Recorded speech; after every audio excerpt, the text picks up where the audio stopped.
Hello, and welcome to the Publishing Diverse Children's Picture Book Panel at Afro Comic Con Virtual 2020 event. And thank you for joining us. Please consider donating to the AFCC Moonshot Junior program that funds young girls of color to go through a 12-month program where they will learn the tech skills, innovation, product development, and entrepreneurship. Please click the donation link and any amount will help. I believe the link is right below here. So definitely log on and please donate. Hello, my name is Marlon McKenney. I'm the founder and chief creative officer at Conscious Culture Publishing. I'm an illustrator, author, and with me today is the brilliant writer, editor, and publisher in the diverse children's picture book space. It is introducing Jesse Byrd. Thanks, Marlon. I appreciate that introduction. As Marlon stated, my name is Jesse Byrd. I'm an author, I'm an editor, and I'm also a publisher focused on diversity in children's books. And to give you a little bit of background about me, I hopscotched from the worlds of sports into the world of tech in Silicon Valley, and then into storytelling. So to give you that journey of how we got here today, before I tell you a little bit about my why when it comes to storytelling and the work that I do there, I was playing basketball at UC Santa Barbara when I was a junior. I was 21 years old. We were actually playing against Kawhi Leonard's team for any basketball fans. I jumped up for a rebound one day, came down, and I felt my knee shift like this. And I was like, uh-oh, what was that? Come to find out I had something called a lateral meniscus tear. Now, what's awesome about this is that this is not a career-ending injury. This was maybe 6 to 8 weeks of recovery. But what it gave me for the first time in my life was an opportunity to step off the hamster wheel of life. You know, sometimes we're so busy doing our day-to-day, we don't really get a chance to take a breather and assess whether or not we're actually walking towards an end destination that we want to be walking towards, whether we're building towards the things that matter to us. And so when I had that chance as a junior in college, I got a chance to step off the hamster wheel and really assess what was my driving force? What lit me up inside? What did I want to bring to the potluck of life? And that, during that time of recovery, is when I found storytelling. It's when I found that what lights me up is creating stories, especially for young readers. Some of the stories that lit me up when I was a child, like a lot of the Dr. Seuss books, but also The Phantom Toll Booth, which is my favorite middle grade novel of all time. And I didn't see a lot of reflections of self. I didn't see a lot of me both on the page or behind the scenes. And so when I wanted to go into storytelling for young audiences, I wanted to let kids know and adults know that anybody can be a storyteller. They can look like anything. It doesn't just have to be one demographic and one age group and one gender. It can be anybody. And that was really, really important to me. And so I dove headfirst into storytelling from there. Wrote my coach a handwritten letter, said, I'm not coming back for my senior year. I'm going to focus on writing. I'm going to focus on being the best writer I can be before I'm out in the real world. And so I did that for a year. Then when I graduated, I worked for Google for a total of 3 years. So my first year and a half at Google, I was learning a ton. I was doing a ton, but I got that nagging feeling again that I'm sure a lot of us feel at different times, that what I was doing wasn't specific or special or unique to me. If I fell over today, they will replace me tomorrow. There's plenty of people beating down the door for these opportunities. And I felt like I wasn't bringing my unique, special talent or gift to the world. I honestly felt like I was being selfish, if I can be honest with you, because I felt like I was just taking care of me and mine. You know, I was doing something that sure would have provided for me, but I wasn't giving a public service in my professional line of work. And I wasn't really fulfilled in what I was doing, even though I was meeting awesome people and doing some really awesome things. So from 9 to 5, I was working for Google, and from 5 to 9, as my mom always says, you work for yourself. And so I was working for myself from 5 to 9, writing my first children's book, King Penguin. It's a children's novel. Worked on that, and then once that was ready to go to market, I decided to quit my job. And I said, okay, guys, I'm leaving now. I'm going to go out into the real world. I'm going to try to fundraise for this thing and get it published. Well, I quit my job, fundraised, and I didn't get the funding. So I fell short of my goal. Now, mind you, this is Bay Area rent. It's expensive. You know, cost of living is high. So I'm broke, I'm out of work, and I basically have to go back to my job and ask my old job back. And luckily they gave it back to me. But here's the point in my life where the story could have stopped. And I really credit family and friends, because they picked me up and they said, look, just because you tried once and it didn't work out as you expected, you can't quit on your dream. If you feel like this is what you're supposed to do, then you have to keep doing it. And you have to keep finding a way to do it. So after another year and a half, after I built back up my finances, licked my wounds a bit, you know, dealt with my sort of wounded pride, I decided to give it another chance. And then on the second time when I quit, and fundraised. We actually hit our goal. The book won awards in Paris and Los Angeles. Then our second book, Sunny Days, won awards, top 5 children's book here in the US for the Eric Hoffer Award, Mom's Choice Award. Third book, Real Jungle Tales, was the book of the year in the UK for the Wishing Shelf Award in 2018. And so from there, right now, working on 5 different stories, really, really fun. And now what I'm focused on in the children's book and publishing space is diverse stories by diverse creators. And when I say diversity, I mean multiculturalism. I mean differently able. I mean immigrant stories. I mean anything that isn't dominant culture. So of course that ties into ethnicity, but it also ties into a lot of stories that are pushed to the margins that aren't really given the space to breathe and exist that other stories are. And so that's what we're working on right now. So I do stories both internally for my publishing house that I own the IP for and I have plans for in television and film and branding and merchandising. And I also do partnerships with traditional publishing houses. And so right now I'm working with a few exciting houses on a few different projects and series with them. And I'll tell you a little bit more about why I do that from a promotion and marketing standpoint, why I do both independent and traditional opportunities a little bit later on, but I'm going to dangle that as a teaser, and we're going to talk about that a little bit later. But that's literally my journey from sports to Silicon Valley to storytelling. And I'm so happy to be here. This is what lights me up, and I can't wait to share everything that I've learned throughout my journey with you all. Thank you, Jesse. So like I said before, my name is Marlon McKenney. I'm the founder of Conscious Culture Publishing. It's an independent publishing company committed to Pan-African, African-American, diverse, multicultural stories, narratives about history, culture, and empowerment for children all over the globe.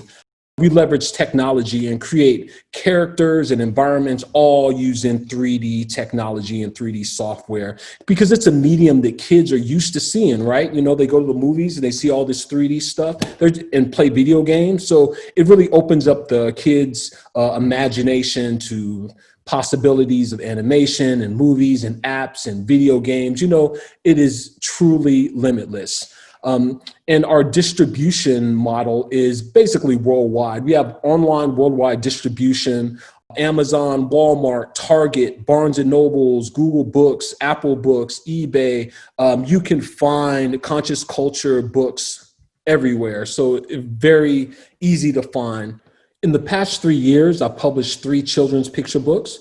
The first was Alice in Wonderland Remix, which was one of the first children's books completely illustrated in 3D using 3D technology and modeled completely in 3D. Uptown Dragon. This is a story about a little boy in Brooklyn and how he finds a dragon egg that ends up expanding to be a giant dragon, which is his friend, but he has a difficult time trying to keep it a secret, right? And finally, The Genius of Egypt. This is that classic story about Imhotep and how he started as a scribe, later on to be this genius to eventually save the kingdom of Egypt. A really compelling book. And slated for 2021, Makeda, the Queen of Sheba, about how Makeda started as a princess and rose to be the Queen of Sheba during a time where there weren't many queens that ruled entire rich kingdoms. It's a very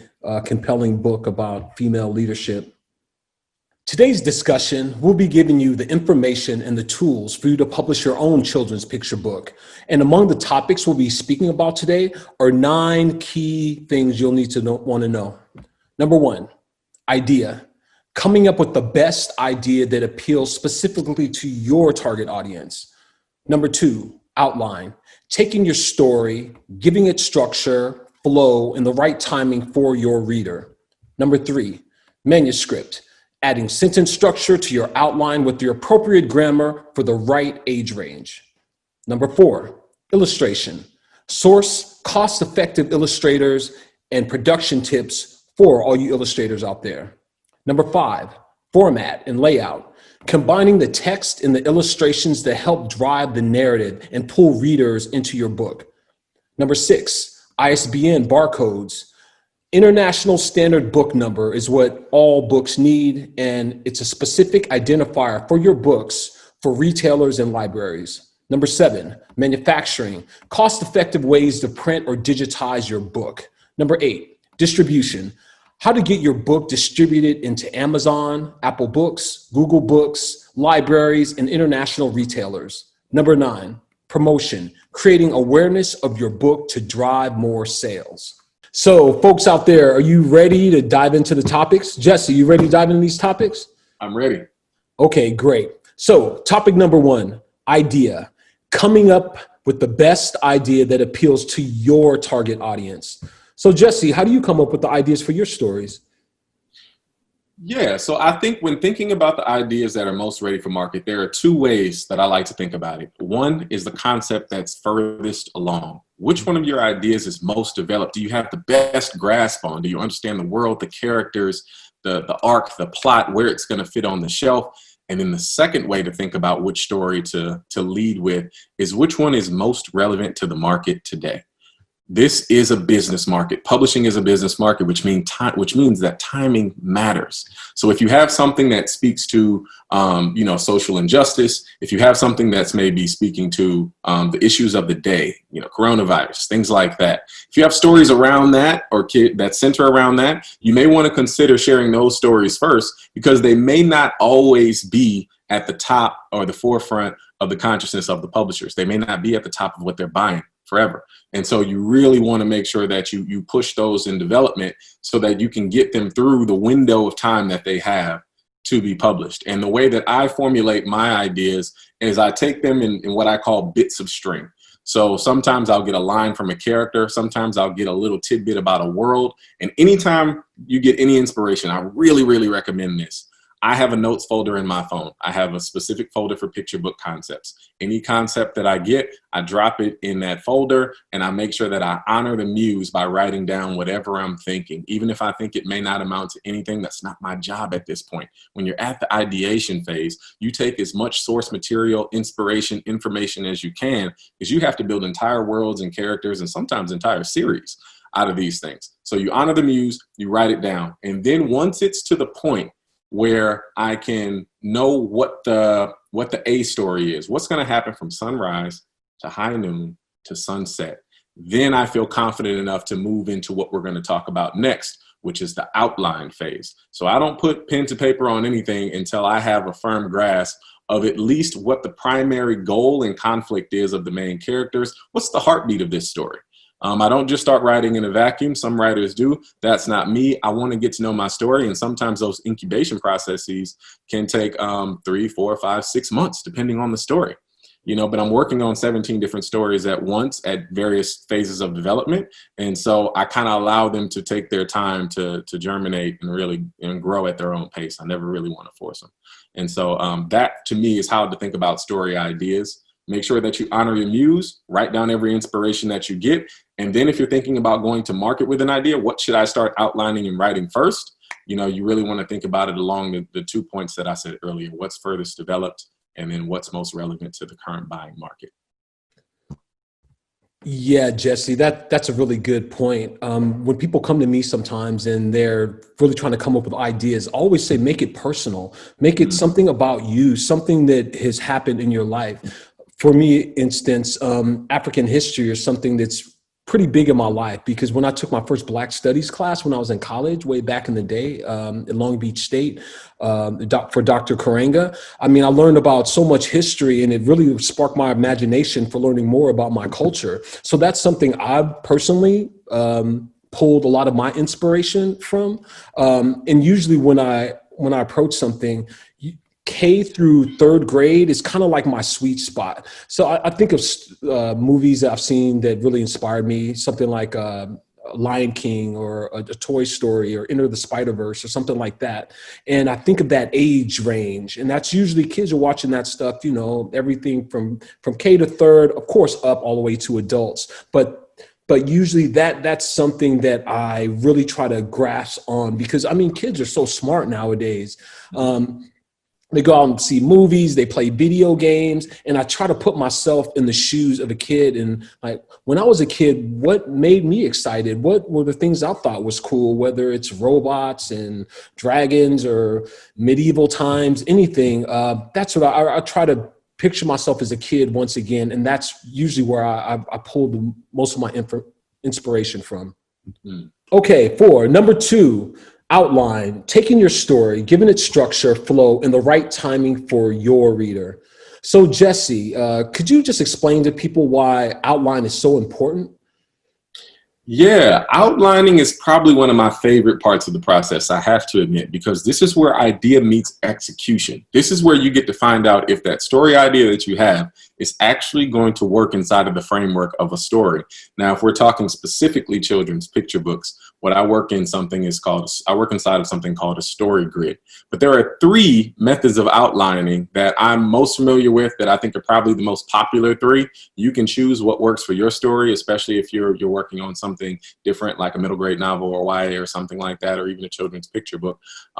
Number one is, of course, storyboarding. Been around for a long time. Marlon can definitely speak more to that as an illustrator. I can't draw worth a lick, so storyboarding would just be a very frustrating process for me because I'm not gifted in that way.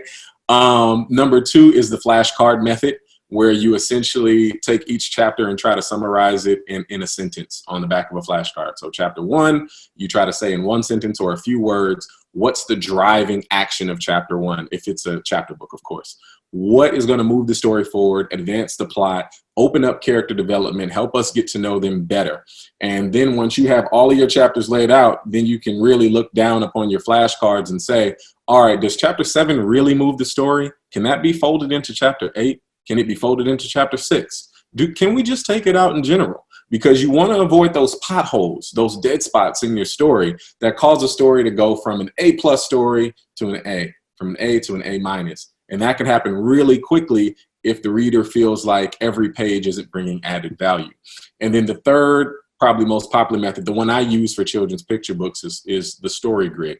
So we have a story grid template, the one that we use, free for download on the website. You'll get all the information, here throughout the session. It's jessebcreative.com. It's free to download. You can try it for your own stories, but basically what it does is, what you want to figure out is how your story is going to monkey bar from scene to scene to scene in a children's picture book. Remember, this medium is a marriage of text and illustration.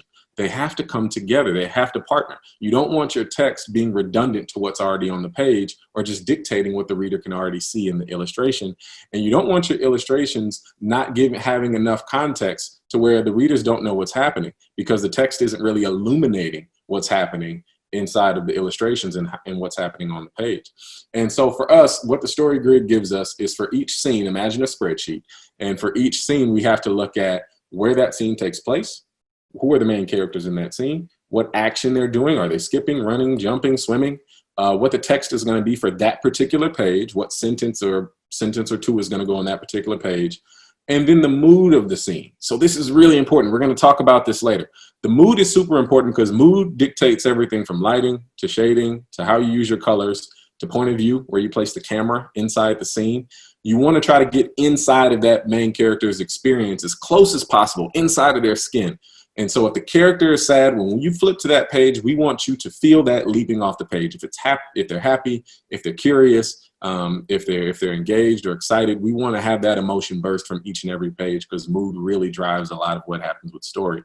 And so you want to have these things identified. These are your building blocks. And then once you have all of that figured out, you have that spreadsheet sort of typed in and filled out, then you're ready to move on to your next phase, because you know your story works from a 30,000-foot view. You can see how it's going to flow from page to page, and you see how the plot progresses. And it just helps me get a clearer view than just looking at a page and a half of text and then imagining if that's going to work inside of an illustrated medium. For me, I can't make that mental leap. I need a blueprint before I build my building. And that's really what the outline phase is all about, making sure your idea actually translates. That is extremely true. As soon as I come up with the idea, I start thinking about an outline, the story arc up and down, because all good stories have a flow that makes, and if you don't have that right flow, it just makes the story feel off. They're going to need an inciting incident, an obstacle that the protagonist is going to need to overcome, some escalating tension, a climax, a resolve. So for topic number 3 is manuscript. Adding sentence structure to your outline with the appropriate grammar for the age range. So I'm an illustrator, right? And writing isn't really natural for me. Jesse has been written many books. And I'd like to know, Jesse, what's the best approach to taking your outline to a draft, to a final draft, and then a final edit? Does that make sense? That makes perfect sense. That makes perfect sense. The manuscript is where you pull it all together. A polished manuscript is going to be essential whether you're doing independent publishing or you're pitching to traditional publishers. This manuscript is really where you show all of these elements work. And so as we mentioned in the previous segment about the story grid, this is what's going to inform how your beats work, how each and every action or sequence or plot point is going to flow into the other. And so what should be really exciting is if you have an outline or a story grid that you're passionate about, it gives you these little sandboxes to play in. You don't have to guess what happens next. You don't have to guess what event's going to take place. You don't even have to guess what action they're going to be doing on the page. You've already figured that out. Now you need to figure out how you want to say that. How much of that is going to be narration? How much of that is going to be actual dialogue? How much of that is going to be description? And so from there, you can play around with different ways to execute that from beginning to end. But what's super important, as we mentioned before, is that you have a very clear sunrise, high noon, and sunset, even if it's a series, which is really, really important. Because even in a series, each book needs to be satisfying in and unto itself. It needs to be completely self-contained. The best illustration that I can think of is in terms of Russian dolls, right? Like each Russian doll, you can stack them and one fits inside of the other, but they're complete in and unto themselves. And that's how you need to look at series as well. You need to look at it in terms of this is satisfying. And then at the end of my arc, my sunrise, high noon, sunset, then I sprinkle a breadcrumb, maybe a teaser that we're going to have another adventure. But that's super, super important. And so when it comes to manuscripts, one of the biggest things that I can say is try your best to write fearlessly. The first draft is probably going to be too wordy. It's probably going to be too verbose. That happens all the time. Don't be upset about that. Even though the target manuscript word counts for traditional publishing are between 500 and 750 words for fiction, and then up to 1,000 or 1,100 for nonfiction, you don't want to try to hold yourself to those constraints in your first draft. Think about it in terms of horseshoes. If you can get close, even if you're 100 words over, 150 words over, that's totally fine, because as you filter and refine your script, it's only going to get tighter. It's only going to get more concise. It's only going to get more potent. And so the first draft is really about, one, getting past the fear of the blank page and just getting stuff down.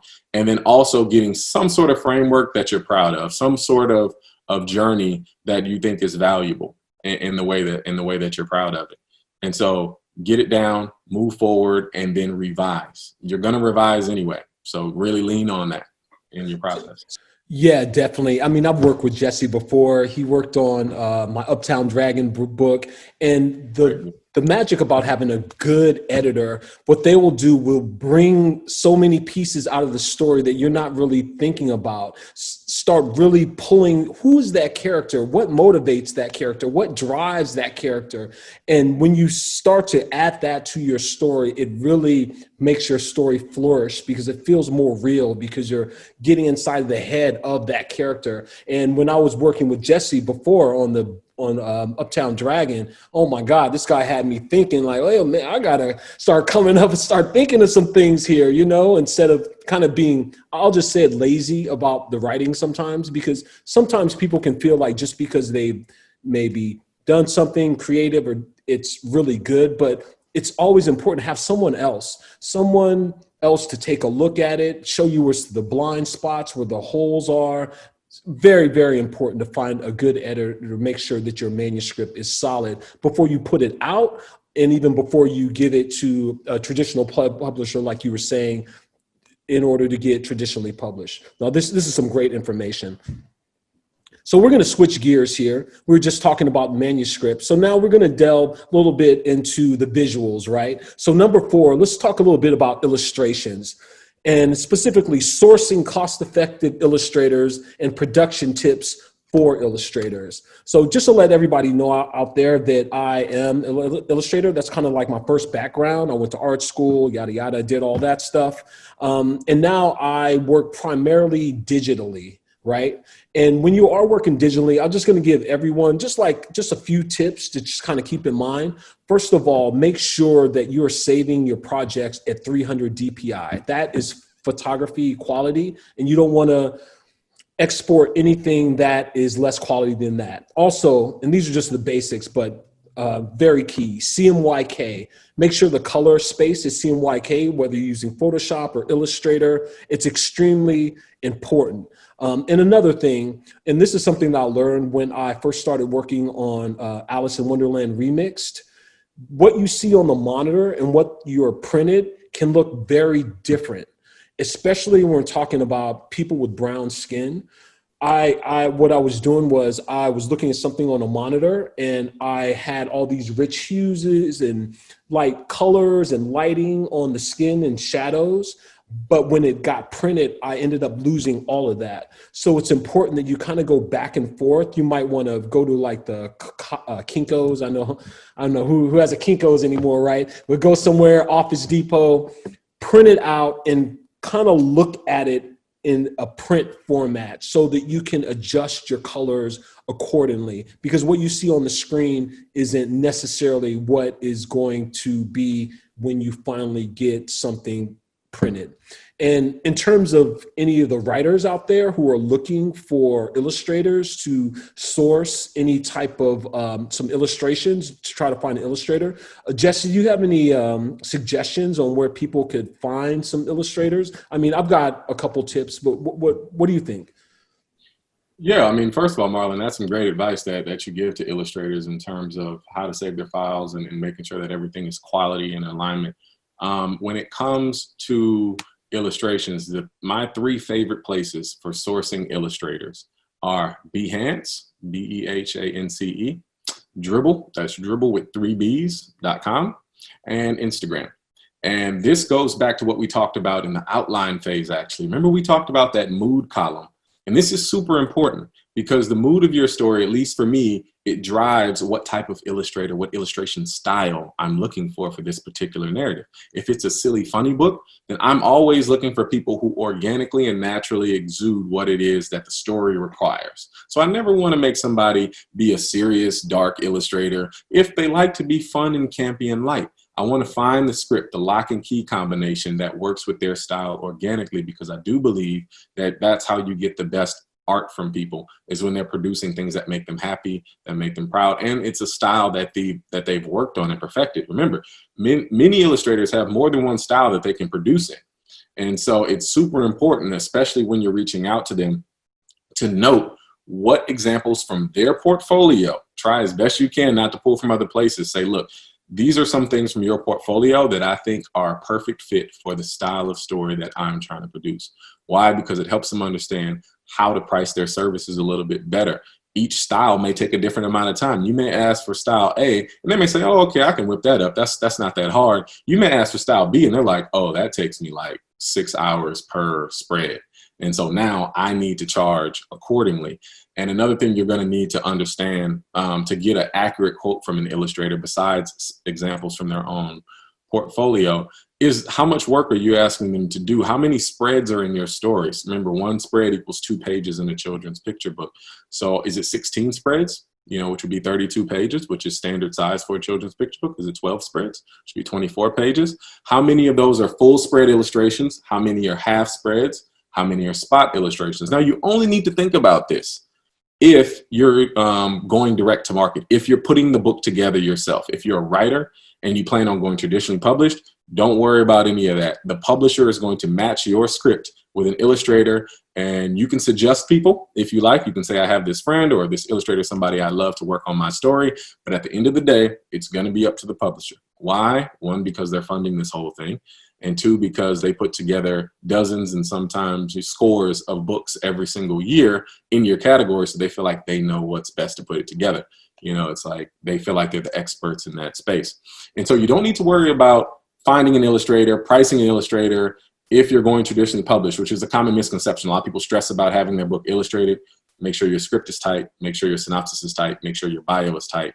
That's what you want to focus on if you're going to pitch to a traditional publisher. But if not, then as we talked about, you want to make sure that the illustrator knows the burden of work, how many spreads, fulls, halves, spots, what examples from their portfolio, what style are you asking them to illustrate in, and your turnaround time. How quickly do you need it back? If you need it back in 3 months, that may be different than 6 months in terms of pricing. because you're essentially asking for rush delivery for some illustrators.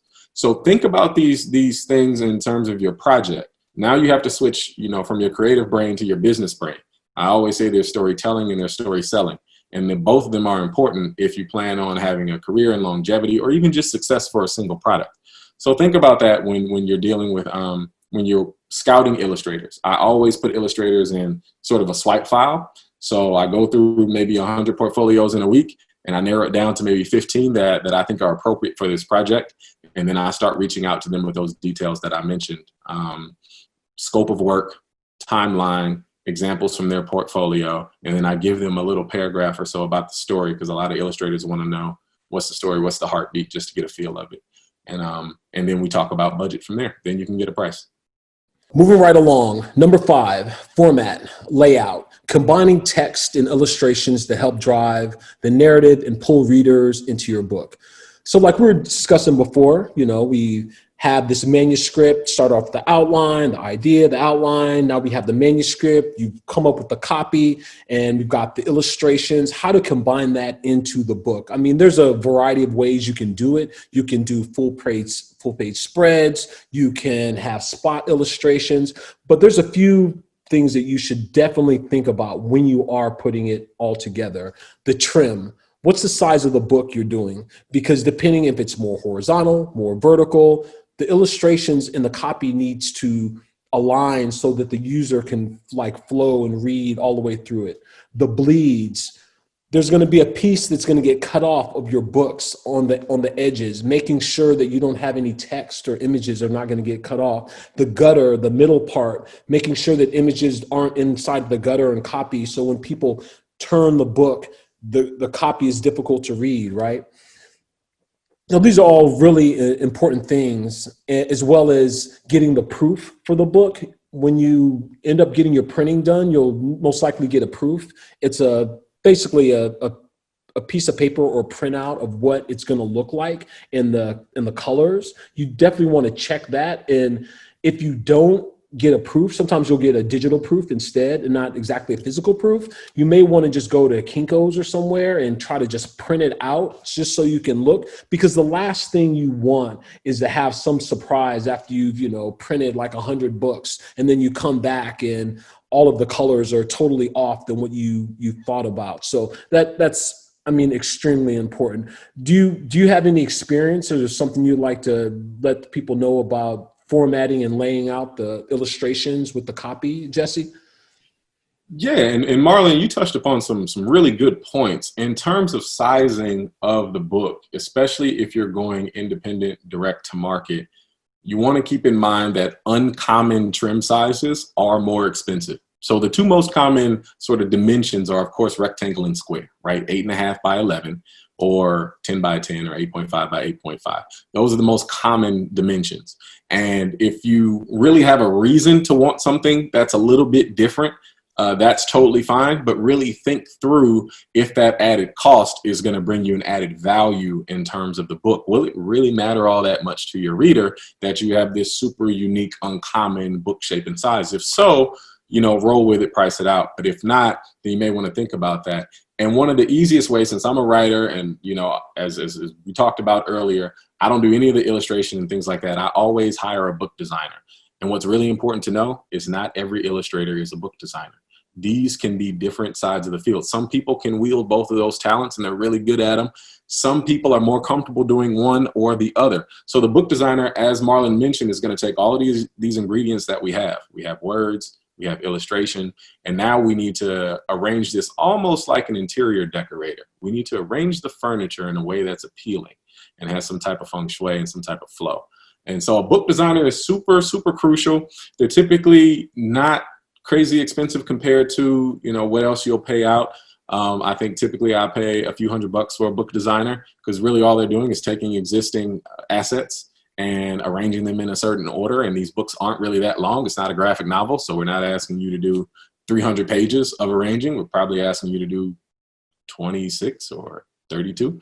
And so it's a little bit different, but just keep those two tidbits in mind, because it really is important when you go to your printer to have somebody who understands bleed lines, who understands print margins, who understands, as Marlon mentioned, making sure that nothing's in that the spine of the book, so that when no important action, should I say, is in the spine of the book. So when people open that page up, you don't want an important facial expression for the character if they're really sad or really happy to be in the bend of the book, because it's going to be interrupted by that line that runs down the middle. You don't want any important text to be there because it's going to be hard to read, because it's going to disappear in that crevice.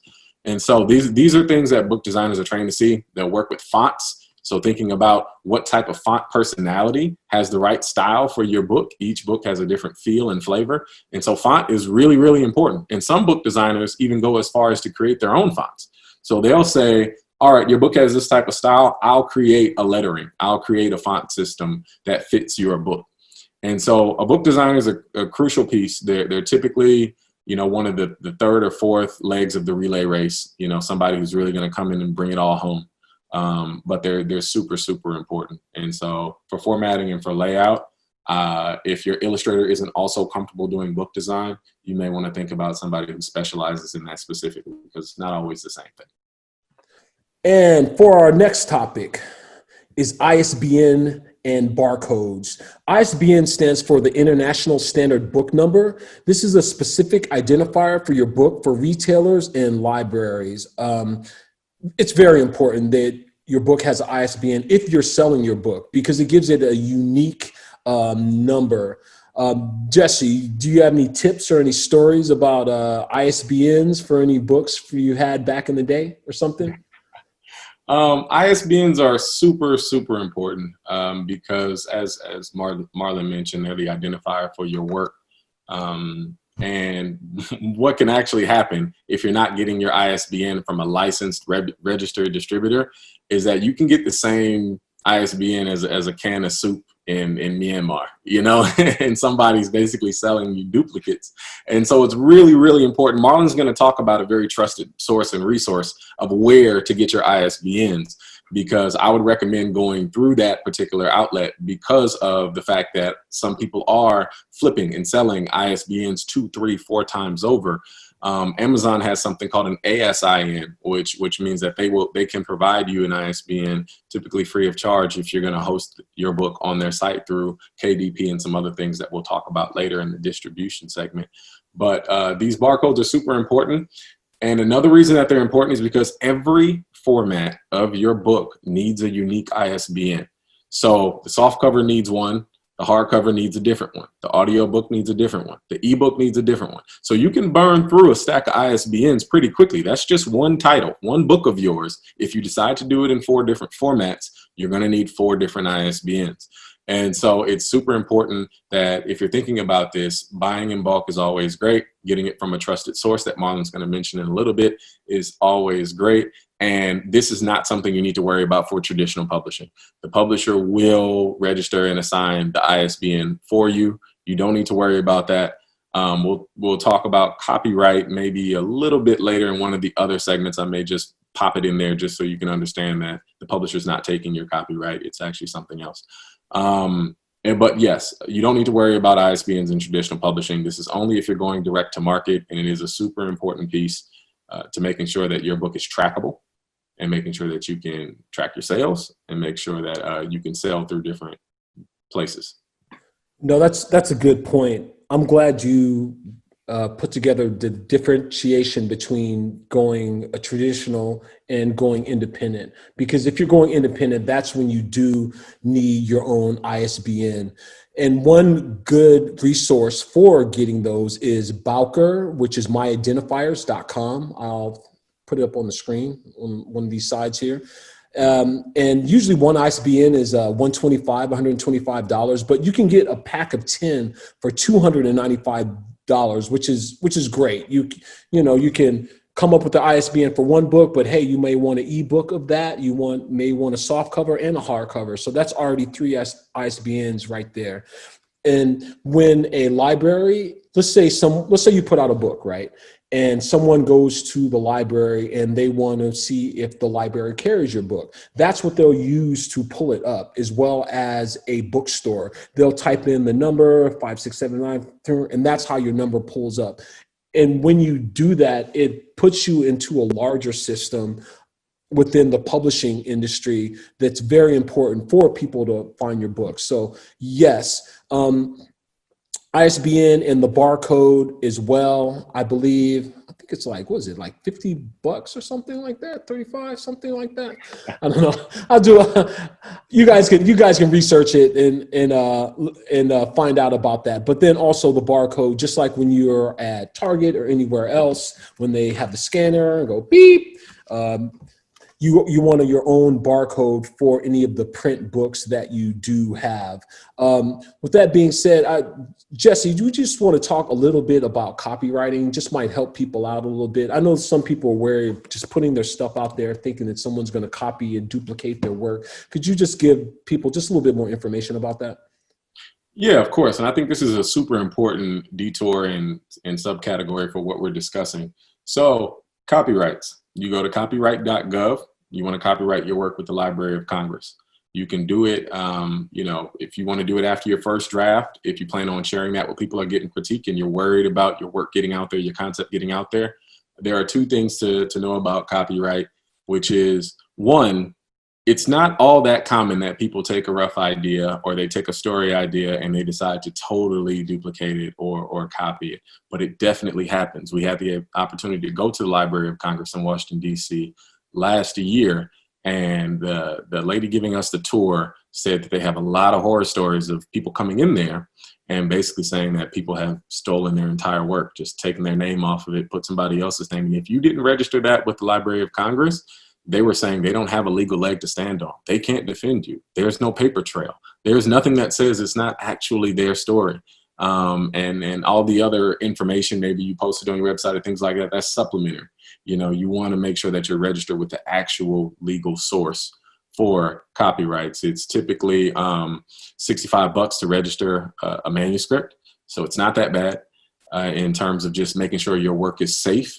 But I will say there's a lot of paranoia around it, and a lot of that's unfounded because most stories don't get copyrighted, and largely because it's hard to take another story and develop it. It's hard to take your own story and develop it. And then even if even if somebody does steal that story, who says that story is going to be worthy of the market and is going to make a lot of money? They may have spent a lot of time trying to produce it and it doesn't actually go anywhere. So it's still a risk either way.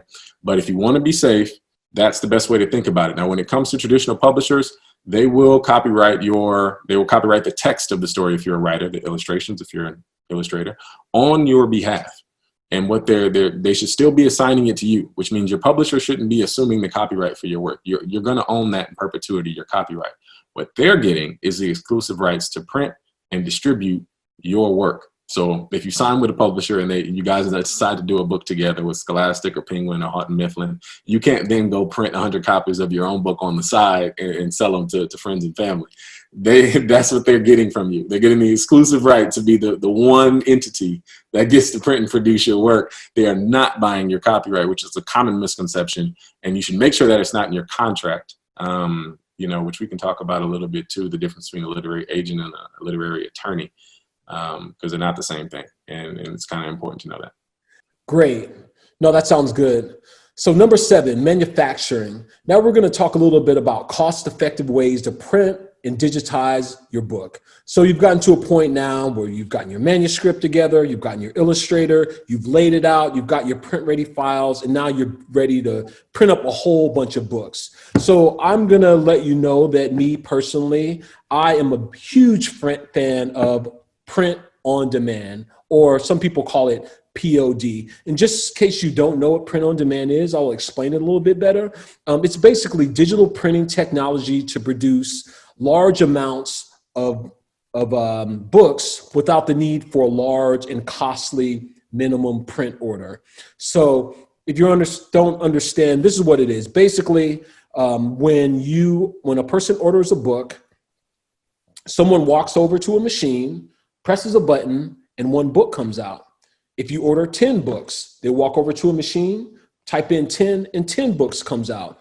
100,000. So basically it's scalable. Back in the days, what you would have to do was order like tens, hundreds of all these books. But nowadays you don't necessarily need to do that because of print on demand. Just like cable on demand or content on demand, they print it once a person orders it. So there's no upfront printing costs. There's worldwide distribution, and the most important thing, and that's why I have an independent publishing company, you control the content. Especially now, since we're talking about diverse, multicultural, and Black children's books.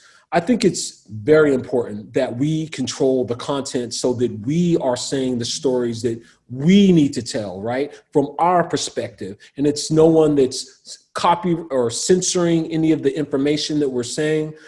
So I believe that print on demand is a great model. One of the companies, well, two of the companies, bigger company is Ingram Spark and CreateSpace. All you have to do is simply upload your files to these companies, and they align it with distributors for e-commerce, libraries, and they also take care of the shipping. And when I'm talking about them basically distributing through print on demand, I mean, they go everywhere from Amazon, Apple Books, Walmart. I mean, we're going to get a little bit more into that in our distribution section, but in terms of manufacturing, I think print on demand is a great low price option for getting into the children's book space, being able to scale without having to pull out a lot of money. I think for Ingram Spark, it's maybe $50 a book, something like that, just to upload the files and be integrated within their system. Instead of before, you would have to spend hundreds, if not thousands of dollars to get these printed books. So, I mean, I'm a big fan of print on demand, but hey, that's not the only answer out there for people who want to get their books printed. Jesse, do you know of any, could you tell us about any alternatives besides print on demand, other options for the people out there? Yeah, I'm so glad you brought up print on demand, Marlon, because I firmly believe that if you're independently publishing, you should strongly consider print on demand as part of your manufacturing and printing strategy. Of course, the other option is bulk printing or books on hand. I recommend a combo strategy. I think that's probably the best way to go. You don't want to go pure bulk printing because then you may end up with 20,000 copies of your book in your garage and you're trying to sell them and move them. And that's a lot of money that's just tied up in inventory that maybe you could be using for other things. But I also print on demand, you have to realize your margins are going to be a lot smaller than bulk printing. So in bulk printing with a children's picture book, I can usually achieve margins of 60 to 75%. Which is pretty good, especially even if I do a small print run. Let's say I only order 200 copies of a book, I can still achieve those margins with quality. So that's really, really important. But at the same time, I don't want all of my capital tied up into inventory and then have to work backwards to get that out. And so with print on demand, your revenue, your take home money is flipped. So instead of you may be taking home 60, 65, 70, 75%, you're probably looking at about 20%, 15% in most cases, because they're doing it for each specific order. As Marlon explained, customer orders your book on, let's say, Amazon. They print, Ingram Spark will print one copy of said book, ship it to customers. So you just wait for your royalty kickback, which is totally fine. But also the cost, most of the sale money, let's say it's $20. About 18 of that is going to go to Amazon and Ingram Spark, and then you'll get kicked off the other two per copy. And those are just rough numbers. Some people can achieve better numbers, but typically it's going to be a very expensive way for you. Not expensive in terms of you putting up money, but expensive in terms of how little you'll get to take home per book sale. And so what I recommend is definitely a combo strategy. My favorite printer, and I'll give you guys, my personal secret, is this place here in Georgia where I am right now. Even though I'm typically based in Oakland, I'm in Georgia right now. It's a place called BookLogix, BookLogix. You can look them up. You can tell them I sent you. Pretty much, if I'm doing domestic printing, they're the place that I'm working with all the time. They do excellent quality at excellent rates. They have a super fun and friendly staff. I mean, you would think I'm doing a promo for them, but seriously, I've been working with them for years, and I keep giving them my money because they keep producing work that my customers compliment. I get it on time, and it works really well. And so if you are looking for a printer in your area, those are the qualifications you want to look for. You want to look for quality plus cost. So your value, how good is the end product and how much are you paying per unit? Minimums, you want to try to not get locked into, you have to buy 500 books at once. You don't want to try to do that starting off. You want to try to make sure that the minimums are flexible. So if you really only want 50 or 75 or 100, you can do that. And then, of course, the turnaround time. You want to make sure that you can get your books in a timely fashion. It should be 2 to 4 weeks for them to be done with the book printing. And so you want to make sure that you're getting it done in a timely fashion. So that's super, super important. Cool. So for number 8, distribution. How to get your book distributed to Amazon, Apple Books, Google Books, libraries, and international retailers. So I will say this, people right now, if you are looking to create content, now is the time. I mean, the future is right now. Digitally, it is extremely easy to get your book in all of the major distributors and put it in all the stores across not only America, but across the world. I mean, nowadays, it's extremely easy to get your book in Amazon, Walmart, Google Books, Barnes & Nobles, Kobo, eBay, Goodreads, Target, Apple. And when I say that, I'm specifically mean online. If you want to go on Barnes and Nobles and have your book there, that is a whole other, that's a whole other can of worms. Maybe Jesse can touch on that in a second, but I'm speaking specifically of online. But at the end of the day, that's where most people are buying books, right? And finally, number 9, promotion. You've got your book, you've got prints of your book. So now it's about creating awareness of your book to drive more sales. So it's needless to say that social media is probably the biggest bang for your buck. And I will just give you guys just a little bit of advice when it comes to dealing with social media. I say the first thing is video is always a good driver for social media. And if you are going to do video, and I'm talking about video, I mean, basically like a promo for your book, try to keep it 2 minutes or less, maybe even 1 minute. If we're talking about Instagram or Facebook, people really don't have that much of an attention span nowadays. They really want to go on to the next thing. So if you could just keep it within 2 minutes to 1 minute, where you can show nice big pictures of your book and even more of why you created that book, I think that definitely serves a lot of value for it. And so the thought is, what you could do is create a video specifically promoting your book. If you have kids, you got friends, try to be creative. Do something that like people aren't doing out there. Try to mix it up a little bit. And after you record it, look into getting basically an ad for your social media video piece. They're extremely cheap. You can spend as low as like $3 for 1 day to get your book out there. And the greatest thing, probably the biggest thing, is why social media is so prevalent, is because you can micro target your audience. So if you're creating a book for African Americans, you can target African American mothers. Let's say you are putting together a book for people who are, that's for maybe someone who's autistic. That's something you can target specifically for, based on people's ethnicities, based on their culture, and really pinpoint who you want to purchase your book. I mean, it's extremely powerful. And then from there, after putting up your video ads, what you want to do is send them to a landing page. So think of someone scrolling, through their Instagram. They see your book. They're like, oh, that's interesting. This is about, some kid that's very similar to my daughter.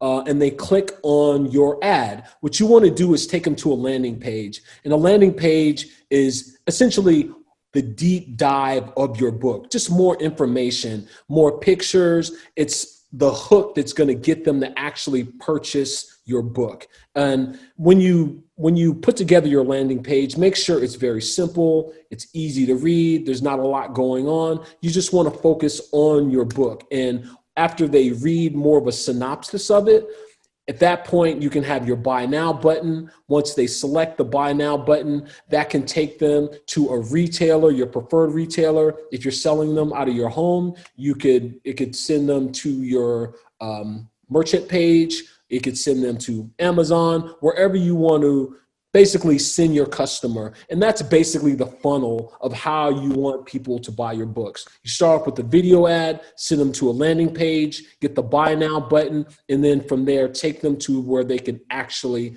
purchase your book, just to give your book some type of success once it comes out. Because at the end of the day, me personally, I want kids to read my books. I'm not putting these out for me, right? I don't need to say, hey, I put out this book, I'm so cool. That's not why I want to put this out. I want to put this out for African-American kids to look at this stuff and feel a real sense of their culture, their history, and really inspire them to be the best they can be. I mean, that's really why I'm doing this. And number one reason. And because of that, everything we just talked about today is so prevalent for success, of trying to succeed in terms of getting our work out there to inspire a new generation to do the right thing. I think it's very important. And I just want to thank you, Jesse, so much for this talk today. It was so informative. I mean, you've got a treasure trove of knowledge in your mind right there. Could you tell everybody right now, like, how they can get in contact with you or how they can read some of your books? I mean, I'm looking on Amazon. You've got all kinds of books on Amazon. You got all kinds of awards. Like, how can people get in contact with you or buy your books? What's the best way for them to contact you? Yeah, thanks, Marlon. I mean, I thank you for putting all of this together. This has been phenomenal to be able to partner with you in this mission and sharing something we're so passionate about. If you are interested in checking out some of our stories, remember, diverse stories by diverse creators. That's kind of what we fly our flag on. And you can check those out at jessebcreative.com. That's JESSE, as in boy, creative.com. That's the best way to get them, because then I can sign them out to you if you'd like, and I can personalize them to anybody you'd like as well and put a little note in it. Also available on Amazon. Of course, you can go on Amazon. They're available on Amazon Prime, and you can get the books there as well. Of course, for myself and Marlon and any other creators, it always helps if you leave a review. That's a part of our currency in terms of what helps us start to reach more kids and more households is some of the good things that maybe people say about us along the way and care to share it. So that's really, really important. Instagram at JesseBCreative, same thing, JESSE, B as in boy, creative.com. And so that's my spiel. Wow. Very powerful, Jesse. I just want to thank everybody out there for being a part of this. I hope this information really helps you kind of achieve what you would like to do in the future in terms of any goals. If you want to have a personal story of yours and you want to come up with a better plan on how to put it out there in the world so that little boys and little girls can read your books, I hope we helped you out in that. And just like I was saying before, please consider donating to the AFCC Moonshot Junior program that funds young girls of color to go through a 12-month program where they will learn the tech skills, innovation, product development, and entrepreneurship. Please click the donation link and any amount will help. I believe the link is right below here. So definitely log on and please donate.